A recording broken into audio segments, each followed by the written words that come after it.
Hey everyone, happy Saturday. It's Chris coming to you. And tonight I'd like to talk about the question of what's the biggest lesson that you've learned from trying something that's ultimately failed, that you failed at. And, for me, obviously, I think day in and day out, I try different things out and sometimes they work, but sometimes they don't. And so I go back to my big thing is to go back and look at when I applied to go to law school. I remember I got a score that was on the LSAT that wasn't the highest of high scores and went and retook it again. So I wasn't going to let that stop me.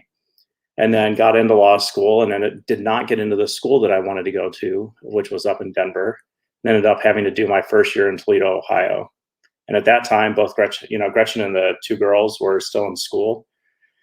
And then they ended up staying here in Colorado for that first year of law school. And so it's really important then, for us, we were just like, hey, we got to make this work.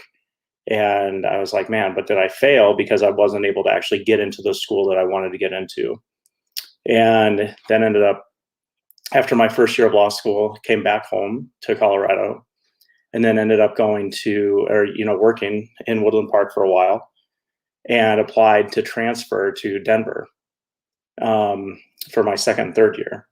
And then ultimately I ended up getting a rejection letter from Denver saying that I could not do that. So we were like, what the heck are we going to do?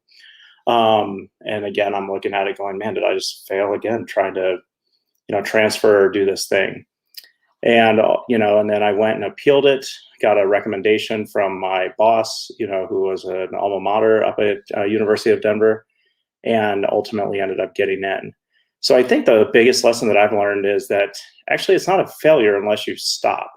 It's the true resiliency that we all have or should have to keep getting up and trying again.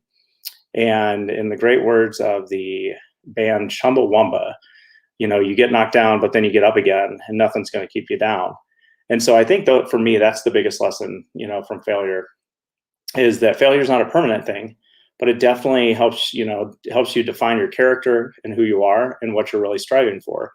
And so to me, those are my biggest life lessons from failure. And I think it's needed. I think it's a necessary thing. I tell people all the time that I fail often and I want to keep doing it, because without that, there's not really going to be any growth in your life. And so let me know in the comments below what's the biggest lesson or takeaway that you've had from things you've failed at, and ultimately what was your end result. And look forward to hearing from everybody. Hope everybody's having a good night, and we'll talk to y'all tomorrow. Bye now.